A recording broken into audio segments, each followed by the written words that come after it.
Well, hello again.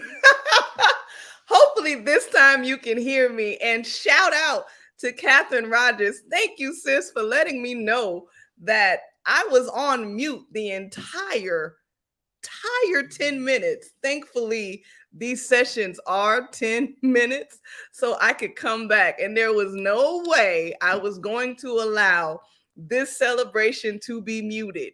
So, thank you for your patience. For those of you who were here, was like, she doesn't realize that we can't hear her. I hope you can hear me now. It is my joy to do this a second time because I love doing these videos. It is my joy to honor the individuals we lost. Welcome to day 5 of our joyful celebrations designed to process racial trauma in 10 minutes. I am doing these videos because I was asked today, and in talking to someone in ministry around, well, why are you doing these videos? What was the inspiration for you? And I realized it was Trayvon Martin. It was hearing the 911 call and hearing him screaming in the background for help that planted this seed in me for activism, for social justice work. And it's been a part of everything I've done as a professional. But in this very moment, when I saw what happened on Saturday, I refused. I absolutely refused to allow racism to have the final say. The final say. And so each time that I'm on here and I'm doing one of these videos, it is my way of not only honoring the elders that we lost, it's also our way of fighting back against the mental attack on our psyche. Anything that's trying, and this while the attack was targeted to the Black community, the attack on the psyche is for anyone who allows fear and anxiety and depression and things and the feelings of hopelessness to dominate your day. And so I want to spend this 10 minutes reflecting and celebrating the lives we saw this week. Next week, I'll share the new or the next names that we're honoring, but we're going to reflect on the 4 names we've already mentioned.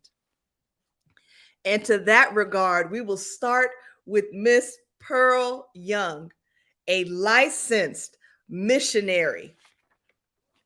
She served at a Church of God in Christ. Her church name was Good Samaritan Church of God in Christ. She was a licensed missionary who served in her church. She volunteered in their soup kitchen. She was a substitute high school teacher. Even after retirement, this was a woman who was still giving back, still loving on others. On day 2, I highlighted the life of Miss Ruth Whitfield. This beautiful woman was a faithful mother, wife, grandmother, and great-grandmother. Her family did a press conference on May 16th, highlighting all of the many ways she impacted their life. They shared tears as they talked about her. They laughed and they were unapologetic about their anger in the way in which she was taken from them. So much so that they hired attorney Ben Crump and several other attorneys, and they are fighting right now to push forward legislation for an anti-Black hate crime bill, the same way we saw an anti-Asian hate crime bill be signed in 2021. That is her legacy. That's the kind of impact Ms. Ruth Whitfield put in the world through the life she lived. She created a tribe that is not only mourning her, they are fighting for her because they lawyered up, I'd say within less than 48 hours. They were up there doing a press conference. So Miss Ruth Whitfield, you left a ripple effect that we are still feeling. Thank you for being such an amazing woman. I now want to draw your attention to Mr. Deacon Hayward Patterson, who was such a great example of service He was a deacon in his church. He volunteered in the soup kitchen. And when I say volunteer in the soup kitchen, I don't want you just to imagine somebody that's handing out plates. Deacon Hayward did it all. He was helping fix the food. He was helping do whatever was needed in terms of getting people to and from the soup kitchen. If you were homeless and you got there and you didn't have a source of transportation, Deacon Hayward would be the person to make sure you got to wherever you needed to go safely. He also drove the church van. And when he wasn't serving the church, he worked as a jitney driver, which is somebody deeply tied to the history of the Black community, because we did not always have access to reliable taxi service. In fact, because of racism, some taxi drivers just would not come into Black neighborhoods, either to pick you up or to drop you off. And so jitney drivers were a much needed service. And Mr. Deacon Hayward Patterson would park his car at the grocery store to help anybody who had groceries and needed a way to get home, or if they needed a ride to get to the grocery store, he would help them in that way. And that is what he was doing at the time he was met by the white supremacists that stole his life. And I want to highlight and end this reflection of the 4 lives that I spoke on this week by once again mentioning the bravery of retired Buffalo police officer and inventor, Mr. Aaron Salter Jr. Now, I spoke yesterday about his invention, hydrogen electrolysis, where he figured out a way to run his Ford F-150 and other cars using water. He found he has a way of separating hydrogen molecules from water and using that to fuel a car. That is the level of intelligence Mr. Salter contributed to the world. That's in addition to being a hero and a retired police officer who was working as a security guard at Tops Grocery Store. And let me also mention, just like Deacon Hayward Patterson, you have another individual who, when you think about a security guard, please do not think that all he was doing was sitting around keeping an eye on the door. He did that, but he also assisted with payroll. He assisted with scheduling. This man was contributing at a high level because he was that brilliant.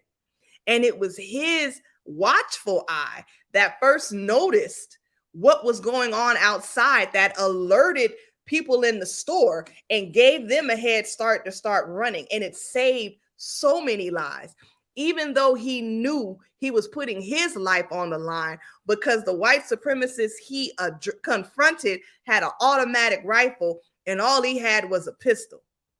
But he took that courage and he put his life down. And that is the man we are celebrating. These are the individuals we are celebrating. And so I ask you to honor them by playing How Deep Is Your Love by PJ Morton, because one thing their lives showed us is that they loved deeply. There's a lyric in this song that says, because we are living in a world full of fools, breaking us down when they all should let us be. We are not ignoring the fact that these lives were stolen from us, but the question is, how deep is your love? Because each person that we lost loved deeply, and we would do them a disservice if that is what we didn't remember about them, if that is what we didn't celebrate about them.